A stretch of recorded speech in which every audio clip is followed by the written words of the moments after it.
Welcome to our webinar on the power of LinkedIn 2020. We are expecting about 15 people to attend, and we only have 9 at the moment, but I'm going to start the introduction now and make a start, and hopefully the other people can catch up with us once they join in. You can see myself, Tracy, and I have my colleague here with me, Neil. Well, not here with me, a long way away, Neil. Hi, Neil. And what we're going to do for the next 45 minutes is take you through some hints and tips of the power of LinkedIn 2020. LinkedIn is a tool that is becoming more and more popular for business to business, and also for people who want to maybe job search, or for people who are going to use it to search for candidates for jobs. It's becoming much more widely used internationally, and I think probably in the last 6 to 8 weeks even more so, when people are at home and have a little bit more time to have a look on it. So we thought we would give you some brief hints and tips. It's a massive tool and a massive subject, so please don't think in 45 minutes you're going to know everything that you need to know about LinkedIn. You won't. Normally when we run these courses, we spend a whole day talking about LinkedIn, and even then there's still 100 questions still left at the end of that day. But we hope that we can give you some really practical hints and tips to start you on improving what you do and how you use LinkedIn. So just a little bit of housekeeping before I pass over to Neil. If you have a look at the bottom of your screen, you'll see 2 options. You'll see a question and answers button, and you'll also see a chat button. Everybody is muted throughout this, just for ease, so we don't hear any background noise. You'll only be able to hear myself and Neil. But at some point during this presentation, we may ask you a question or for your opinion, and if that's the case, you go to your chat box and you can fill in your chat box. But throughout this presentation, I'm sure you will start to have quite a few questions you want to ask us, and there is going to be a session at the end of this, so we'll stay on as long as you need us and answer your questions. But to that effect, there's a question and answer button at the bottom of this as well. So if a question pops into your head as we're talking, I would urge you to pop it into the question and answer box, because you'll probably forget it by the end of the webinar. And then at the question and answer box, I will go into that box and I will answer any questions that have been popped in there along with Neil, and you'll still have some time to ask some more at that point. So I hope that makes sense. It's an interactive session, so there will be polls, but because we're talking about LinkedIn, we're going to keep going live to LinkedIn and working our way through LinkedIn. So yeah, so you'll have lots of opportunities to have a look at my profile live, and I'll take you in that, and as we're talking about things, I'll point things out to you. So without further ado, I'm going to pass over to Neil, and Neil will start the webinar, which by the way is being recorded and you will get a copy of at the end. Thank you. So good morning, everybody. I've just noticed on the chat feedback here that there's a little distortion coming through on some of the audio, so apologies for that. I guess the world is on Wi-Fi right now, so that's one of the really interesting things that we're finding, is obviously the power of LinkedIn in 2020 is very much driven around the fact that there are many more people now looking at it, and as we'll see as we go through some of the examples and some of the tips that we have to share with you, there is almost a new best practice for LinkedIn, and so it's a very exciting opportunity to be kind of really exploring how you can get the best out of LinkedIn, both for you personally and also for you as a business representative. And those will be 2 things that we'll be covering as we go through this session. Before we begin though, we're very interested to know how often you are using LinkedIn right now. We'll explore some of the things that you possibly will be using LinkedIn for in just a moment, but just on the screen now you'll see a little poll that has popped up, and we're just going to be sharing the general view of everybody and how often we think that people are using LinkedIn right now. And it's been very interesting. A lot of the research is showing that LinkedIn usage and the way that LinkedIn is being used, certainly since the global lockdown due to the pandemic situation that we're all in, has really accelerated the amount of people, but also the style of content that's actually going through LinkedIn right now. So what we're seeing is a really sort of significant shift in how people are using LinkedIn, and also, what they're actually using it for. So thank you very much for sort of voting on that one. So here's the interesting results. Hopefully you can see those. Significant increase. I would say probably if we'd asked this question maybe 2 months ago, it would have been maybe a few times a month, maybe once a week. But now we're seeing significant increase in the number of people who are actually using this on a daily basis. So on this little poll that we Neil, just conducted sorry there. To interrupt you, Neil, we can't see the poll. So on the there we are. Thank poll, you very which much. hopefully you can see on screen now, a little bit of a time lag here in the system, that 30% of people are saying that they are using it now a few times a week, and 50%, so half of the people surveyed, a small sample of course, just all the people who are with us today on this particular session, but are saying they're using it once a day. So there are a lot of people using it. There's an opportunity for you, as we're going to explain as we go through this session. But remember, of course, if 50%, again, small samples, so we shouldn't draw too many conclusions, but if 50% of people are now in business using this once a day, it means that your customers, the people that you are looking to network with and to develop partnerships and relationships with, at least half of those are using it at least a few times a week, if not once a day. So a huge opportunity here for doing things maybe differently and reviewing actually how you use this as a service to you in terms of the way that you communicate. So we're going to be going through a number of different elements of LinkedIn in this session. The first thing that we're going to do is we're going to focus on your personal profile, because this, for most people, is very much the starting point for how they can get the best interaction and the best platform from which to develop really, really effective LinkedIn activity. As we go through this session, as Tracy said, we're going to be sort of dipping in and out of the slides and actually going live into LinkedIn. And when we go through the personal profile, and we'll look at Tracy's as a really good example of how you can set up and manage your LinkedIn profile, we're going to be looking for 2 or 3 key things, because these will be the 2 or 3 key things that I'm going to recommend that if you haven't already, you go away and focus on straight after this session so you can start to see the benefit immediately here today. So we're going to pop over now to Tracy's LinkedIn profile, and we're going to have a little look at how you sort of get the best effect, and we're going to focus on 3 specific elements as we go through this. Certainly when you look at your LinkedIn profile, I think traditionally a lot of people have thought of this as being something based around having their CV online, but as we're going to see from Tracy now, it's very, very much more than that. Over to you, Tracy.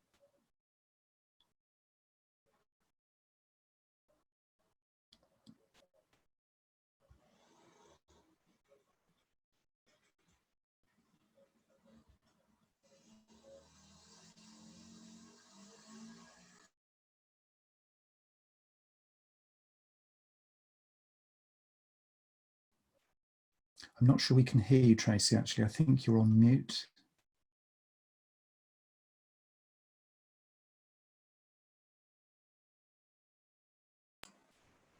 Can you hear me now? Is that okay? Can you hear me now, everybody? Good. Good. Right, thank you. So the first thing we want to go through with looking at our LinkedIn profile is the top of this is our pictures. You will be surprised, if not horrified, how many people do not have professional pictures on their LinkedIn profile.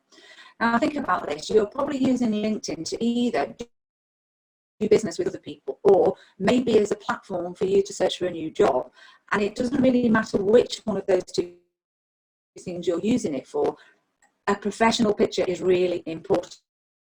And by that I mean it's not really great if we have a selfie, if we're out in a bar at night, if we're stood in front of a Lamborghini, if we're stood on top of a mountain top pointing at the sun. That's not really LinkedIn, that's more Facebook.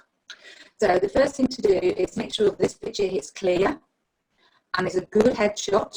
Think about a CV. If you were going to put a good picture on a CV, which picture would you put on? And that's the picture that you're going to put there. The background picture can be anything. It can be a picture of you in action, which is what I've done. You'll notice I've also put a link to our website on here. It could be, if you're a yoga teacher, a picture of some people doing yoga. It could be, if you're a logistics company, a picture of your lorries lined up. It could just be your logo. So that's the first thing we're going to look at. The second thing we're going to look at is here. If you can see this topic where it says edit your public and profile URL. That was something Neil had on his list of things that we're going to get you to do as a takeaway at the end of this. I'm going to click on here now for a minute. Hopefully it will come up. Is it working? There we go. It's just a little bit slow. Hopefully it's going to come up in a moment.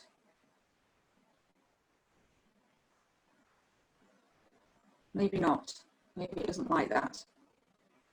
Okay, I'm going to go back to this and just talk about that. Okay, if you click on this button, which says edit your public and profile URL, LinkedIn will have given you a URL. So it will say linkedin.com. Oh, it's coming up now. Here we go. Is this going to work? No, I think we've got too many people on the internet around here. So I'm just going to, oh, here we go. Edit your, here you see, here you go. So you say, mine says linkedin.com, Tracy Bedwell. Okay. Yours, if you've not changed that, will not say your name. It will have a whole bunch of numbers on it. So the first thing we want you to do after this is go into that edit your public and profile URL and change it to your name, or whatever it is, if someone is searching on the internet that you want them to find. So obviously, like someone searching for me, I want them to find this LinkedIn profile, and that's why I put my name on there. So if that's something that you haven't done, please make sure that you do that. Okay, we're going to, you can also have a profile in another language if you would like to. It's not really appropriate for me, but it could be something that you would like to do. If we move down on here, you can have a look at this section here. And this section quite often will have managing director, head of learning and development, salesperson. Okay, I would suggest that you change that to what it is that you do rather than what it is your job title is. The reason, again, is if someone is searching online for sales training or leadership training or Six Sigma training, consultancy or coaching, the search engines are going to find that on my profile. They're not going to find that if I've got managing director on there. So that's something that you might want to consider changing. Providing professional services, again, if you've not filled that in, make a note of, again, the services that you are offering or the main points that you want to highlight there. Again, search engine friendly. Now, this is something that you'll probably want to change after having a look at this. A lot of people just put a few things like, I do this, I do that, I do this. If you have a look at mine, I've written a little bit more what we would call a story. Okay, so it's a little bit more engaging with people rather than just a few lines. And at the bottom of it, I've put some contact details in there. I've put our web addresses. And again, looking at this search engine optimization, I've put the keywords in there that I want people to find. So have a look at your about me section. Think of it if somebody else was reading that. What do they want to read? Okay, and then think at the bottom, if they want to contact you, or if you want Google to find certain search terms and bring up your profile, think about that. The featured section here, Neil, do you want me to pass over to you and you can talk a little bit about this featured section? Yes, so the features section, this is a relatively new feature from LinkedIn, and it's a really, really interesting one. What it allows you to do is to showcase something that you are looking to really highlight to your customers and your connections right now. So this is something a little bit different. So rather than what Tracy's just described as being kind of almost like the whole sort of entity that you are and in your profile, this allows you to feature some specific content. So it might be a particular campaign that you're running as a business. It could be that you're looking to showcase your new book. It might be that you've got a particular video that you've just launched as a business and you want to really highlight it to everyone. So it is a very, very simple process of literally just adding in the link to the featured item that you have, and it allows you to really be sort of showcasing something. Now you can add multiple features in at this stage, so you could say, well, it's almost like a mini website, and you could do that, but what I'd recommend is that there is a really key emphasis here on the word featured. This is a particular thing you'd like to feature, so I would always recommend having one item at a time, because this would be the one takeaway, that having visited your personal page, this is the one thing you want people to really remember from you. So it's a really useful feature. So again, think about what it is that you'd like to promote right here, right today, and then add that in as a featured piece of content. And if I can just jump in there, mine has changed quite a lot this week. So last week it had our poster on advertising this, then it had a video on, and then I changed this yesterday to a PowerPoint presentation. So I'm not going to click on that now, but if you clicked on that later, that will be a PowerPoint presentation at the moment. I'll probably leave that on for a day or two and then change it to something different. This dashboard is something that only you can see. So you can see this at the moment because I'm actually online, live with my profile. If you were looking at my profile, you wouldn't be able to see this. So Neil, did you want to explain about the All-Star part of this? Yeah, so All-Star is something that LinkedIn created many years ago as a little benchmark that you need to be aiming for with your profile. What they mean by All-Star is that it's a certain level of completion and activity within your personal account. So if you're starting out in LinkedIn and you've just got a few little features in there, maybe a couple of explanations of job descriptions and your title, you won't be at All-Star ranking. All-Star doesn't necessarily mean that you're completely finished with LinkedIn and everything is sort of done and dusted. What you're looking to do is to get it to All-Star ranking, and you will get there much quicker if you do the things that we're talking about here. And it's about really sort of aiming for that and then thinking, okay, that is our ground zero. That is now where we can actually then start to use our personal profile from this point on as an All-Star ranked LinkedIn profile by actually adding content. And we'll come on to the types of content that you can use in a little while. But certainly aiming for that All-Star ranking is when LinkedIn say, okay, this is a top quality personal profile. Thanks, Neil, for that.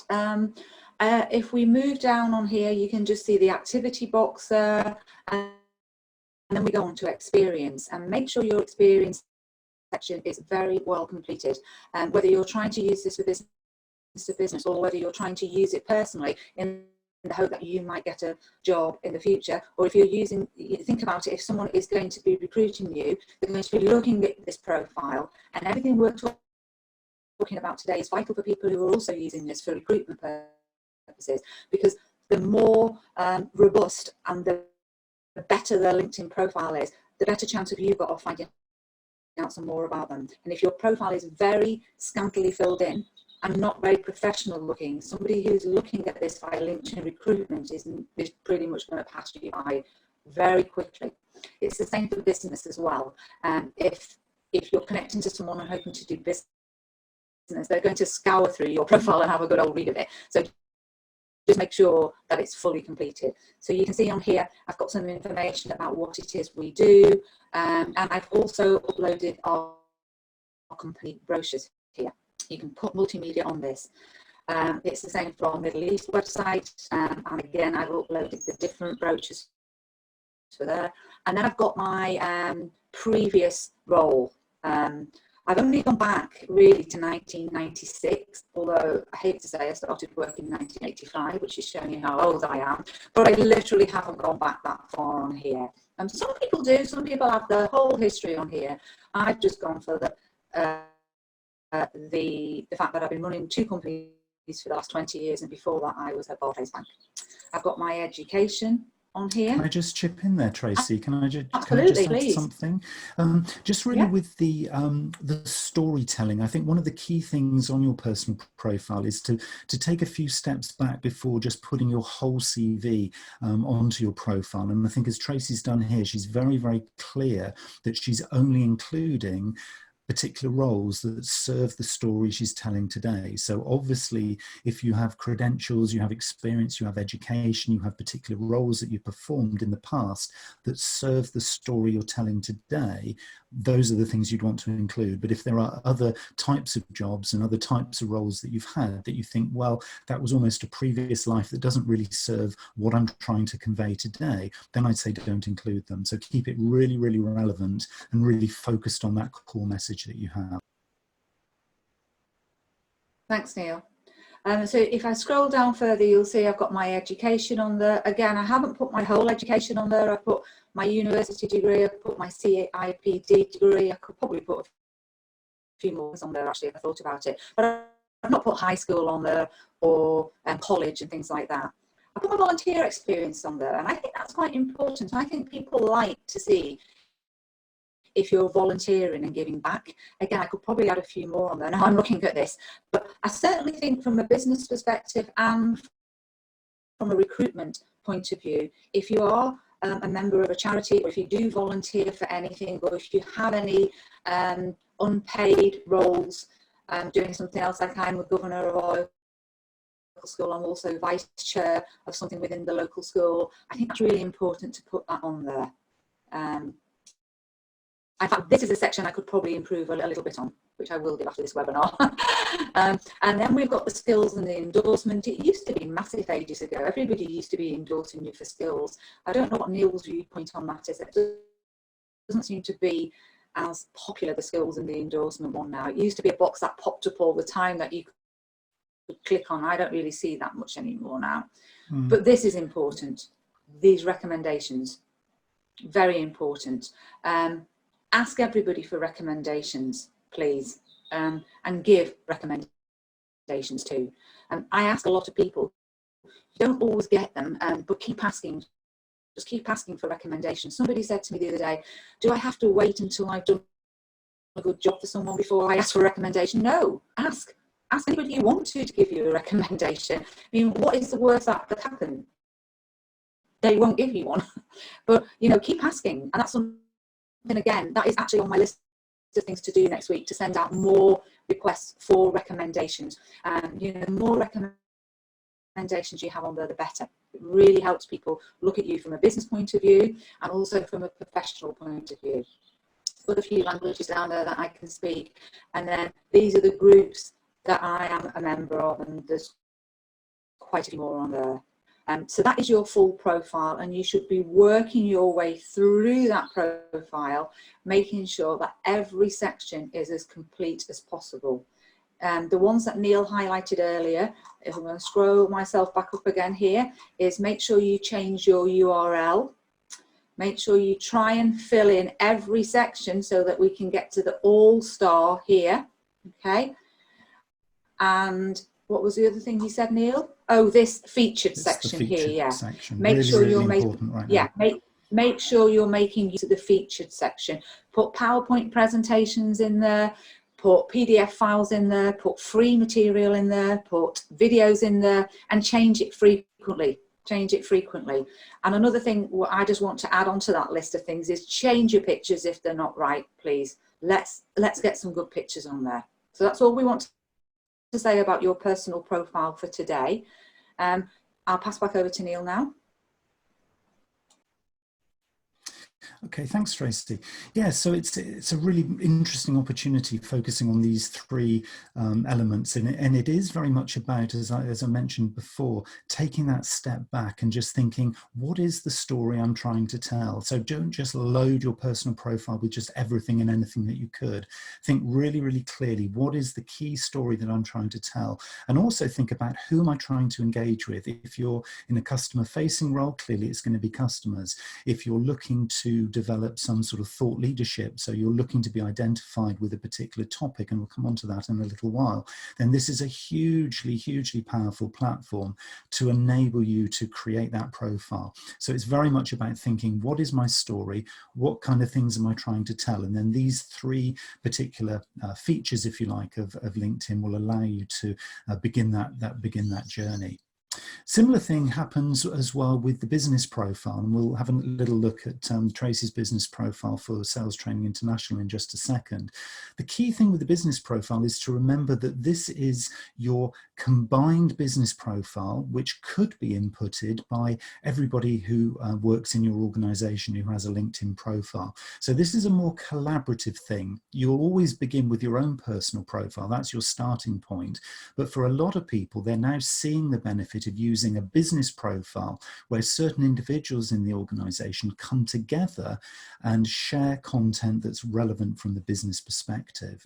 So we're now going to have a look at the Sales Training International business page, which will give you a little bit of a flavor of a journey on LinkedIn. Now, for most organizations, it really is a journey, and this is a really important thing. Probably apart from the actual LinkedIn business page itself, there's probably no perfect business page actually within LinkedIn. So it's really important to think of all business pages as being on a bit of a journey. And it's very much an evolutionary thing. Once you get started by following all the good practice that we've just talked about for your personal profile and replicate that in your business profile, what you start to do is you start to see there are a lot of similarities in terms of the good practice about being found. So there is a real sort of consistency here about thinking, what is our core key message that we're trying to tell?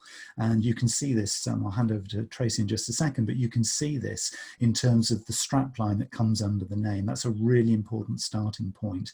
So it tells a consistent message that aligns with the consistent message that you're sharing as individuals. Over to you, Tracy. Okay, thanks very much, Neil. My business page was awful. I'm not going to lie to you. Neil will probably have a little laugh. It was really awful. Up until a week ago, it had been sat there for about 5 years, and it was just not doing anything. So in this last week, I have been making great efforts to improve it. Great efforts. As Neil said, the best business page to have a look at is probably the LinkedIn business page. Let me see if I can take you to the LinkedIn business page right now. My computer is a little bit slow here, so I don't want, here we go, LinkedIn. Let's see if I can get us to the LinkedIn business page. Here we go, LinkedIn company. The LinkedIn business page, as you would expect, is probably the most full and well-run LinkedIn business page, and you would expect it to be because it's LinkedIn. And if you have a look at the LinkedIn business page, we're looking at this obviously as a guest, not in an admin viewpoint, but they've got the good picture at the top there. Look how many followers they've got. Goodness me, 11 million followers. And it is really well populated. They put lots of posts on there. They're a really good mix of posts. Generally they are videos, but they're not all videos. Sometimes they ask a question. Sometimes they give you a link to something else. Sometimes they advertise things on there, but it's a very, very well populated business page. And if you want to have a look, as I said, at a great business page, that is the one that you probably want to have a good look at and say, how are they doing it, and model yourself on those. But we'll have a look at mine because I only started this last week. So as you can see, I've got my background picture on there. I've got our logo on there. It's linked to our website, and make sure that it is linked to the correct website. And you'll start to see me posting daily now. I haven't done today yet, but yesterday I posted a free content on there, a free brochure. The day before, we had a video on there, which was Neil talking about this webinar. The day before, I had another video on there about managing your to-do list. Then I just posted a comment, another free resource there the day before. So you'll start to see I'm mixing it up a little bit. I am mixing it up a little bit. You've got to invite people to follow your page. And here's the thing, you get 100 credits a month. So you can start by inviting 25 people a day for the first 4 days. But after that, it stops. And only when those 25 people accept your invite does it allow and release other invites? Okay, so choose those 25 people carefully.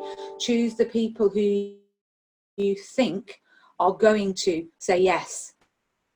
Because whilst those invites are not taken up, at that point, you can't make any more invites until the next month. You get 100 credits a month. And you can have a look, if you go onto your business page, at the analytics, I can't say that word, and it tells you things like how many visitors you've had on your page, and you can see here on you can go onto there as well, and it will tell you whether those visitors are using a desktop, which is the blue line, or a mobile, which is the orange line. It gives you some information on there on how many updates you've put on there, on what they are, on what type of impressions or engagement you had, on what the click-through was. So that's quite an interesting page to have a look at.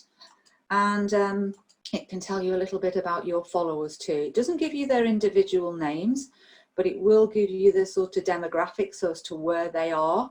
And you can also do the demographics, I think, by job roles as well. And it compares you to some other companies as well. So there's some quite useful information on there. You need to just work your way through that page and make sure, just like your personal page, every section is filled in. If you look on the admin tools as well on here, do you know we talked about on the personal page, edit the public URL? You need to edit the public URL on your business page too. So I changed mine to say Sales Training International. So that's another thing that you need to do on there. You can create events, you can create a showcase page, you can post a job, you can invite the connections from that admin tools as well. The thing with the business pages, the only way that you get any traction on it is by filling it completely. So make sure every section is completed properly, and then posting content daily. Unique content daily. And I believe, Neil, you have a few hints and tips that you'd like to share on that as well. I do, and it is all about balance. I think one of the things that we'll talk about in just a little while, which is really important, is striking a balance. There's often a feeling, I think, when people think, oh, this is a great opportunity for marketing and promotion, that they start to think very, very quickly about how quickly I can, sort of increase, the throughput of the kind of promotional and sort of salesy type messages that they put out there. I think for me, one of the really important things is all about balance. And I just wanted to share this little graph which shows an organization, and I'll explain kind of how they did this in a short while. But this just shows the two of the key points that Tracy's raised there. This is one of my clients who has, since the COVID crisis began, taken a really conscious step to change the way they use their business page. What they've done from the end of February, and we can see the graph here, it's just so visual. I haven't touched any of these numbers, it's just as it is. What they've done is two things, and these will be the two big things for your business page, I would say, your main takeaways. One is that they've started now sharing content on a daily basis. So when Tracy says daily, she really does mean daily. And you can see the effect this has had on the number of impressions, and that will lead to all sorts of engagement, all sorts of inquiries, all sorts of conversations. And the other thing that they've done as well as part of this thing is that they've balanced it with video. So they've done daily content and they've used video interspersing, because you can say, well, I can't produce video every day, and I guess most organizations can't, but wherever they can, they put a little video clip in, either of things that are going on in the business. Maybe they've got a promotional video that they can put out there. Maybe they turn the camera on their smartphone around and actually interview somebody who's part of the team about what they're doing on that particular day. All of these little things contribute so much to the amount of engagement you get. So exactly what Tracy said in terms of creating a business page that has, you know, a lot of really exciting sort of stuff and content on there, but it's about really committing to the time and energy on a daily basis, embedding content wherever you can, and think of it as something that is your kind of collective activity. So using the colleagues that you have or your business partners to share the load, because if you rely on one person,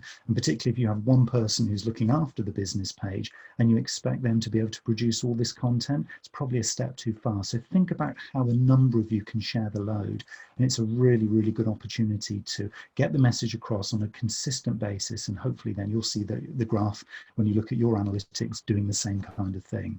So these would be the three key things that we would say would be the most important things to be sort of focusing on right now. We're going to talk a little bit in a moment about the kind of things that you can do with the content that you're going to put into your personal profile and also into your business page.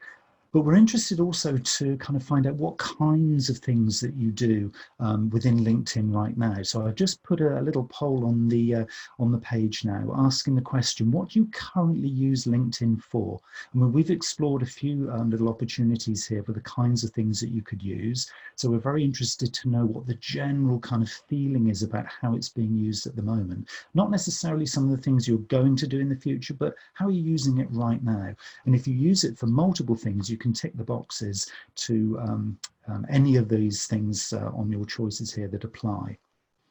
So we've got quite a good number of responses here. So we're going to share the results there. And we can see that the most significant use, again, on the sample of people who have voted today, is that keeping up with the news. 60% of you are using it to keep up with the news. Now, that's a really interesting thing when it comes to content. Because if you just take a step back again and think, well, if people are in LinkedIn trying to keep up with news, what could I publish? What could I post on our business page and on my personal profile that would potentially align with the news and the content that's happening in my sector?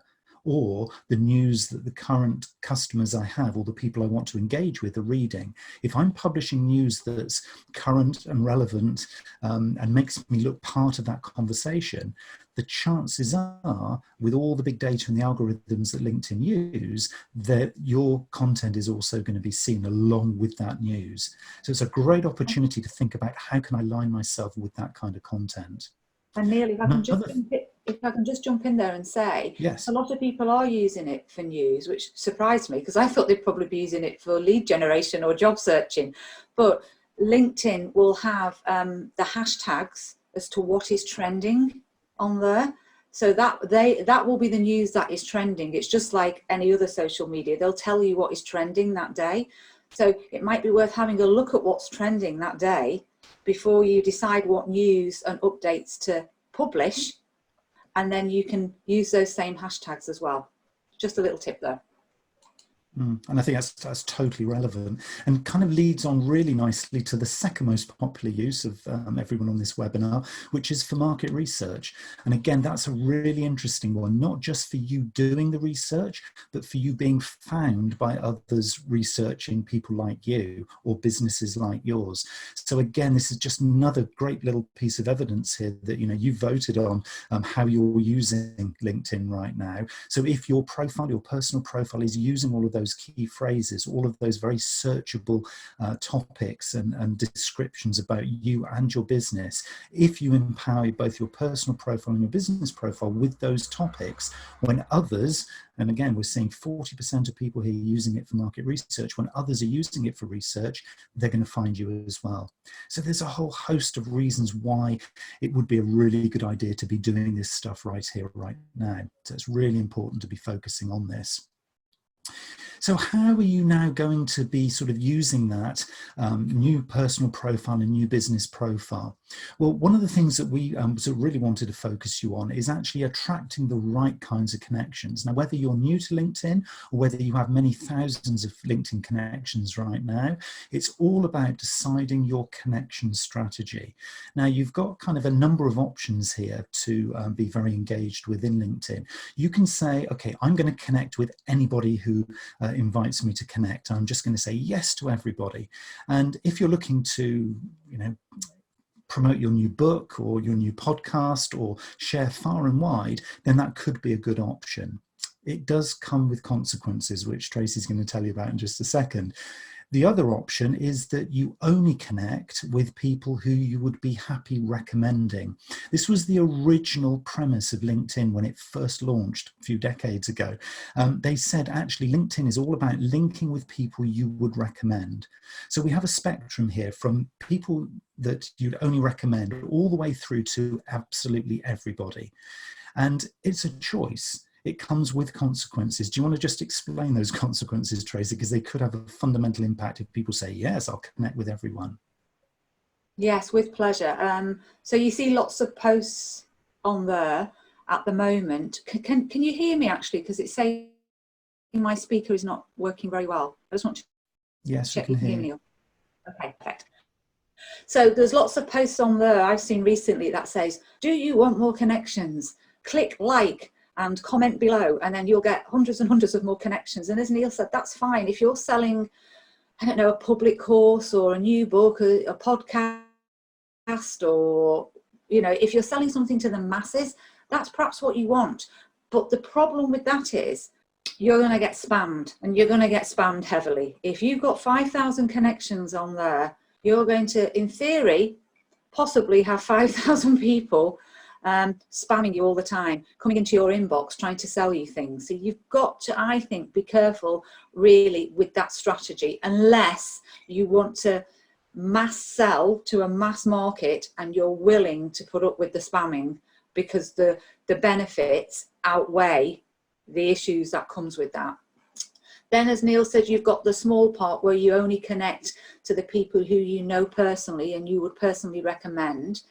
That's how I started off, but I fast found that it really wasn't working for me. So I go somewhere in the middle now. I connect to people who I know and who I've done business with and who I would happily recommend. I also connect to people who are in a similar job role or industry as me that I think we might be useful for each other. So for example, if I am going over to the Middle East and I am going to be wanting to meet people who are in the roles of head of learning and development, I would happily then connect to heads of learning and development in the Middle East. But I might not necessarily attract to heads of learning, connect to heads of learning and development if they only look after technical learning and development, because I don't deliver any technical training. So I do look at people's profiles carefully and make an informed decision before I connect to them. However, I will connect to people who I haven't met and I couldn't recommend if I think there is some benefit in doing so. So it's really worth taking the time. I think what Tracy's sort of highlighting here is that, you know, you don't have to be subservient to every connection request that comes through here. You can use the search facility, which is in the top left-hand corner of the page when you log in, to kind of vet the people who are asking you for those connection requests. So it is worth investing time here, because you do want, and whilst you might want quantity, you do want the quality along with it. So it's a little bit of a balance. But again, it's like all these things. Think about actually what the goal is and the objective is before you just jump in and just say yes to everything. It's really important to do that. You might also want to consider using the premium version, and there are a number of different premium versions of LinkedIn which apply to the kind of role that you're in. It has a whole sort of recruitment package. So if you're in HR and responsible for recruitment, there's a version of LinkedIn that focuses on that. For me, one of the big benefits of using premium, if you choose to have the free trial, and often there will be a free trial available for you, is to use it to send what we call InMail. And InMail is the internal email system within LinkedIn. And it is the way that a lot of people obviously will be connecting with you. When, if you might describe it as sort of spammy email or InMail that Tracy just described, that is what they're generally using. So there is an opportunity for you to be proactive and send InMail within LinkedIn, but I think it is worth just constantly remembering this thing about quality rather than just quantity. Be very discerning in the connections that you have, and I think that's really quite important. If I can just mention one more thing about the premium, just quickly. It's okay, Neil, you don't need to go back. Okay. With the premium, as Neil said, you often get a month free. So I would recommend everybody tried that month free and see what they say. It allows you to what they call power search. You can search for as many searches as you want before it knocks you out, and you can also send those emails. But you don't have to have premium all the time. So when you sign up for that month free, you'll have to sign up, but then you can cancel it before that month ends. And then quite often you can nip back in at a later stage. So you can use it for a month, cancel it, and then not really need it for 3 or 4 months, and you can go back in and use it for another month. So you don't need to pay for premium every month if you don't need it every month. And I think that leads kind of almost seamlessly into the next point that we wanted to make, because we've already talked a number of times, and I think, you know, you're understanding that we're really encouraging you to feel like LinkedIn is part of your kind of everyday suite of tools. You would be using email, you're probably looking at your Facebook page. What we'd really encourage is that LinkedIn becomes part of that kind of day-to-day activity. One of the big reasons right now why that's so important is that LinkedIn is looking for context. So they're not just looking for your promotional content. They're not just looking for your next big story or featured item. They're looking to align your content that you're publishing with a context that's meaningful for the people reading it. One of the big things that we've seen in recent research and reports is that if you can add some kind of geographic locality, in other words, physical names of countries, regions, or cities to the content that you're publishing, because you're looking to target certain individuals in certain locations, your visibility can go up at least 20 times for the piece of content that you're publishing. So it's really important to think before you publish, particularly if it's a promotional kind of post or video or piece of content. Don't just think, oh, it's all about me pushing it out there. Think, actually, who is my recipient? Who's the audience? Where are they? And could I include something that actually in the content there actually just defines them or talks to them in that locality? So if I was looking to post an article or a video that I was hoping was going to get picked up by people in Dubai, for example, I might say, good morning, Dubai. Here's a really interesting article that focuses on subject whatever. And that will give me, because of the LinkedIn algorithms, a significant more visibility in that location. Now, of course, the other thing to remember with this context is that if you're not doing this, your competitors probably now are, because they've probably figured out that this is a really hugely powerful marketing tool. So it's almost like now we don't really have quite the choice that we had before as to whether or not to engage here. If we're serious about this, we really want to be able to do this in a sort of a consistent and constant way. So that brings us on to the topic of this kind of storytelling. Tracy's mentioned a couple of times telling stories through the content, not only in your profiles, business and personal, but also in the content that you publish. Now, one of the big things here that's really important, and this almost becomes a filter for the way that you decide what you're going to publish, is that you're publishing things to make you look current, relevant, and informed. It's really important that is the thing that your audience is looking to hear from you. Is your content current? So is it kind of up to date? Is it relevant to solve their needs and to give them a great outcome? And does it make you and your business look well informed? In other words, part of a community, part of an engaged interest group or particular topic or theme. So you need to be aligning stuff that you're publishing with something that kind of really works for the audience.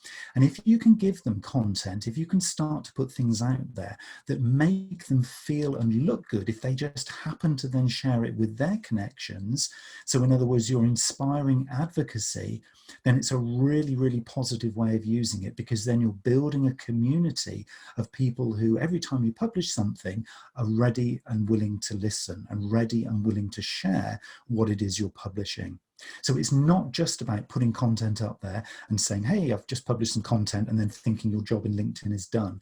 It's about putting content in that tells a story and inspires engagement, so conversation, and it also inspires interactivity, in other words, people sharing. And that's a really important filter to use as you start to make decisions as to what kind of content you'll put in there. And of course, this kind of leads on very, very nicely to being able to use it for lead generation. So if you're in a sales and marketing and business development role, as Tracy's already said, there are lots of opportunities for being proactive here. So you can begin with personal connection follow-ups, and you can send the emails that we've talked about. You can go through all that pile of business cards that you've had from the latest event that you attended. You could, in theory, perhaps commission at maybe the next stage a lead generation agency. There are lots of agencies who will work with you and basically do the market research for you. And if you give them a very, very clear brief, having done a little of this yourself, you can potentially then scale up and start to focus very, very clearly on particular locations, particular market sectors, particular job titles, and even down to the point of a particular individual. If you're in a business-to-business environment, you can use LinkedIn to focus in, and I like to call it sort of laser focus in right down to a particular individual in a particular business performing a particular function. So when we talk about lead generation in LinkedIn, it's not about doing big television campaigns or big radio campaigns where you're spending millions of dollars to broadcast far and wide. LinkedIn is all about being really specific and starting with personal connection. So think about, if you're looking to spend any money in LinkedIn, of course you can advertise, you can promote your content, but think about spending very, very small budgets, maybe only a few dollars, to attract a particular person or particular people in a particular industry that you're looking to target, and then focus on seeing what happens with that advert. Focus on seeing what happens with that type of content, because the more you can learn very, very slowly and surely what's working, the more then you can start to scale at quality rather than just quantity. Now, all of this kind of ties up really nice. Yes, sorry. So could I just jump in on that last slide? I just wanted to share something personally, that I use LinkedIn quite a lot to generate leads, and I've had some excellent clients from LinkedIn, excellent. If I'm going, say, to Dubai for the week and I'm going to be making some meetings, I'll fill my meeting calendar, obviously with existing clients first, but if I've got some slots free that I'd like to fill, my first go-to then is LinkedIn, and I do the top one at the moment, which is begin by personally connecting to people, as I said before, who I think are relevant to what I'm trying to sell, and then I will send them an email. I just wanted to let you know, though, how laborious this can be. I can literally send out probably 100 requests to connect. Out of those 100 requests to connect, I maybe 15 to 20 will say yes, and that's on a good day. And then I will then send an in-mail to those 15 to 20 people, and I might get one, maybe 2 meetings, if I'm lucky. So that is the level of commitment it takes, which is why I know we've got a question in the question and answer box about using a lead generator, about using an external agency, and we'll talk about that at the end on the question and answers. But there could be a case for, if you are using it for lead generation, to weigh up the benefits of using an external agency rather than doing it yourself. So it is about choice, and it is about taking the time. And I think that's a really, really key thing, which I think has been a bit of a theme as we've been talking our way through this. But what I would say from personal experience and from working with a whole host of different clients in different sectors is that there is a huge, huge upside here in the long term. So the short term, that lead generation, that kind of tactical business survival that a lot of us obviously are facing right now is obviously of paramount importance in the short term. But if you're looking to become influential, build really, really strong long-term connections, LinkedIn is the business platform for you. I like to kind of define this as being almost a goal and an objective of you being a micro-influencer within the community or communities that you're looking to influence. So what do I mean by this? Well, influencers, when we think of influencers, we often think of the celebrity influencers, the Kardashians of this world, but actually within your business to business environment, you can be very, very influential by telling consistent stories, by being current, relevant and informed, and actually positioning yourself at the center of particular topics or themes. So one of the things I'd like you to think about is, as we sort of exit this, this webinar and you're starting to work on your LinkedIn profile, is think, if I was the micro influencer in the community in which I operate, what would be the topics and themes that I'd like to be identified with, so that when people search in LinkedIn for my kinds of services, I come up because I've consistently put content in there that adds to that story. So yes, Tracy's absolutely 100% right that this is about commitment, but the long-term benefit that's going to future-proof and make your business really sustainable around particular stories and themes will potentially create a brand that has a global footprint if you choose to take it. So it's a really exciting opportunity if you're willing and able to take the time to do that. And the only way really that you're going to be able to understand whether or not the topics that you're looking to be influential in is to consistently watch and see what happens. When we looked at the business page a little while ago, Tracy showed us the insights and I showed you the graph, which was very, very much in a positive direction by doing daily content and using video.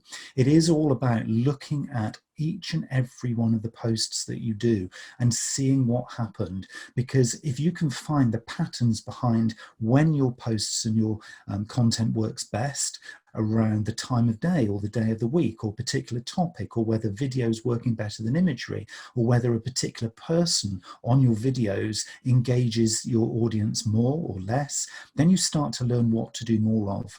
So I always say a really nice balance of using LinkedIn is probably 80% engagement and publishing and thinking about your story, and 20% is watching what happened as a result of it.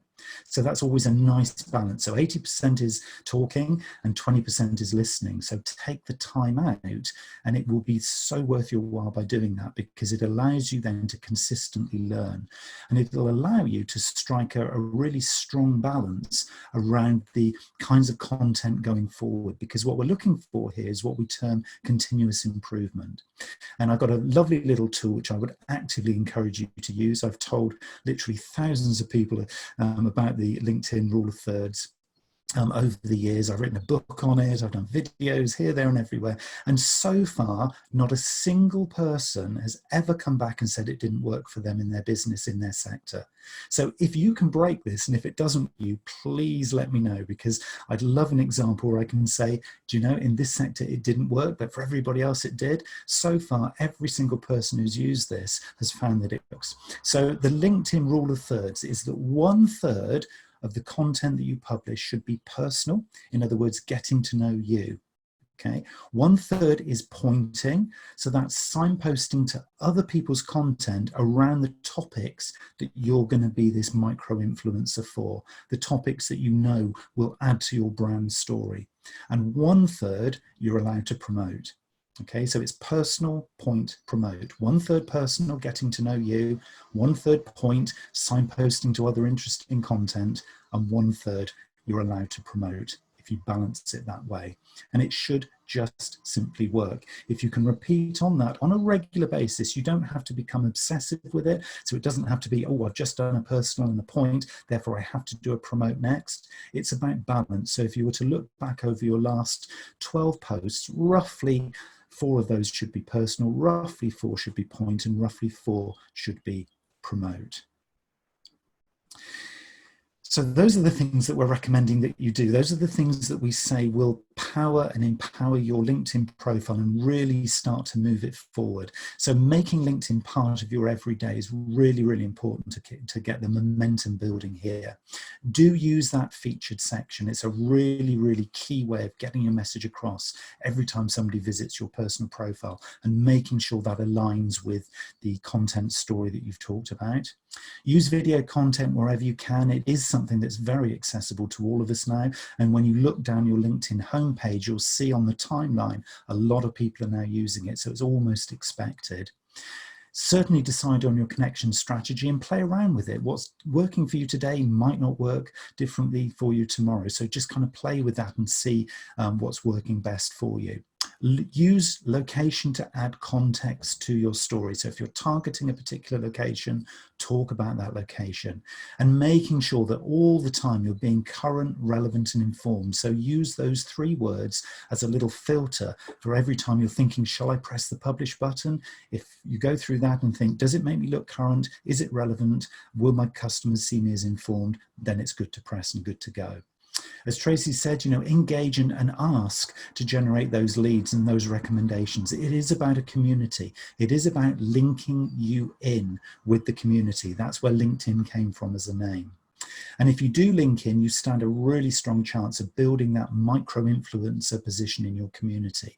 So start with your strategy and your goals. Think about what it is you're trying to achieve before you jump straight in. Take a little bit of time and then learn from every single login and every single post. What happened, what didn't happen. Scale up, do more of what works, and maybe either refine or stop doing what isn't working. And by balancing it, using the rule of thirds, you stand a really, really good opportunity of doing things in a much more proactive, much more measurable, much more exciting way. So now we're going to ask the same question before we go into the Q&A and kind of wrap this up, but we're going to ask the same question that we asked before. Has anything changed for you as we've gone through this session over the last sort of 40 minutes or so? What will you use LinkedIn for? And you can tick all the things that apply. So you should see the little poll on the screen here. We'll look and we'll see whether or not it's the same things or whether or not we're going to see a slightly different perspective from the audience based on some of these top tips. So we're seeing some of the votes come in. If you haven't yet voted, feel free to tick on anything that you feel, from searching for jobs, recruiting, keeping up with the news, which I think is always going to be a popular one, marketing and promotion, maybe some lead generation, monitoring your staff. Fortunately, we don't seem to have anybody who says, well, I'm not going to use LinkedIn after this. So that's a good positive one. So hopefully some of you are going to be using it. So we're seeing a really interesting balance. It's looking a little different to the previous poll. We're still seeing some stuff going on here. Again, the keeping up with the news is looking really quite interesting. I'm going to share the results with you now, and you will see that still keeping up with the news. So there is the big reason why you want to be promoting and putting the right kind of content to tie in with the community that you're looking to engage with, because they are looking to read news and the kind of content you could publish. But look at the really interesting one that's come and risen to the surface: marketing and promotion. So hopefully there are a number of you then have identified the fact that if you can balance the content in the right kind of way, you can generate sales leads, but you can also consistently build your brand. So the number 2 thing now is marketing and promotion. So rule of thirds, I totally encourage you to be using the rule of thirds if marketing and promotion is now on your radar. So balance that content. You'll get some great leads in the near future, but you'll also be future-proofing yourself as a business. Anything you'd like to add in there, Tracy? Any observations from the previous poll? No, I don't think so. I'm pleased to see that some of them have gone up. I know we haven't talked much about, we haven't talked about anything to do with the LinkedIn recruitment function on this webinar, because it's a whole different topic together. So I didn't really expect the recruiting or the searching for jobs to have gone up, but I'm really pleased to see that the sales lead generation and the marketing promotion has gone up, and I'm pleased to say that there isn't anybody who says they won't use LinkedIn. So it's great, because it's a great tool. So here's some next steps before we go to questions. If you've not asked any questions and you want to ask some questions, can you get them into the question and answer box now for me, and then we'll run through them. But the next steps I'd like you to do is, first of all, could you go onto the sales training website, please, on LinkedIn, and follow us, because I've run out of invites this month. So if anybody would like to follow us as a company on LinkedIn, I would really like you to do that, please. We will send you some further information out after this webinar. We are running free webinars twice a month, and they've been very popular. The next one coming up is the Crisis Management Roadmap, and then I can't remember what the one is after that, but we have them coming up twice a month, so I'll keep you informed on those. Obviously, when we did our LinkedIn training before, all this happened in the world. We used to sort of grab people together in a classroom. We used to say, bring your laptops, open them up, open up your LinkedIn page, and we'd spend all day going through each one of these points, and you would be updating your profile and fixing it live whilst we were there. Obviously, we can't do that at the moment, and it's probably going to be the end of the year, if not early next year, before we're going to be able to grab everybody into a room and do that. But we are putting some of these online virtually. So if any of you want to either have some one-to-one coaching on how to improve your LinkedIn profile, or if any of you from a company would like to set up a 90-minute virtual classroom, which is a bit different to this, it's not a webinar, it's a classroom, you know, people can do that and we can focus on a particular subject, maybe updating your personal profile, or using the marketing part of it, or using the recruitment part of it, and we'll get you to open up your laptops and we'll talk you through them. There's also lots of free information on our website. There's lots of free downloads, free manuals, free blogs. Go on there and use the free information. And finally, if you have any questions at all, my email is at the bottom of there. You can email me at any time and I will get back to you. So I'd like to very much thank Neil for his time in helping me present this. I'd like to thank you all for sticking with it. We only had one person who leave, and because he had to, so that's a very good indication. It was an interesting subject, so thank you so much. We can open up the chat box now. The question and answer box is open. We have one question in there from Rami, who unfortunately had to leave, but I'm going to answer that question anyway, because we're going to send through a copy of this to everybody. And he says that, are there companies out there that provide a LinkedIn service to assist you in creating a good profile? And do you recommend using these companies? And if so, how much is reasonable to pay? I personally don't think you need anybody to help you do your profile. I think it's something that you can do yourself. We've given you some free tips today. There are companies out there who will charge you to do your profile. Myself and Neil have looked at many of them. An average price for a good company to redo your personal profile for you is around about between £1,000 and £1,500, seriously, because they'll probably take about a day to do it. They'll have some interviews with you, they'll write some content, they'll produce some videos for you. There will be companies out there who say that they'll do it for you for £200 or £300. I would argue that realistically you can do everything they're doing and more yourself. The only time I would recommend that you used an external agency to help you with LinkedIn is there are some that help with lead generation. And I'll give you an example. I'm thinking of using one shortly because obviously we've moved all our training from classroom to online and virtual, and that's probably going to be the way it's going to be for the rest of this year, realistically. So I've contacted a company that has been highly recommended to us, and I have researched and researched and researched them for about 2 months, and I will be using them to help me make some Zoom meetings so I can talk about providing some virtual learning. They're going to be charging me about £1,000 a month, I'm not going to lie to you. And for that, they're going to be sending about 300 emails out a day. So yeah, now you have to think about that. £1,000 a month is quite a lot to pay.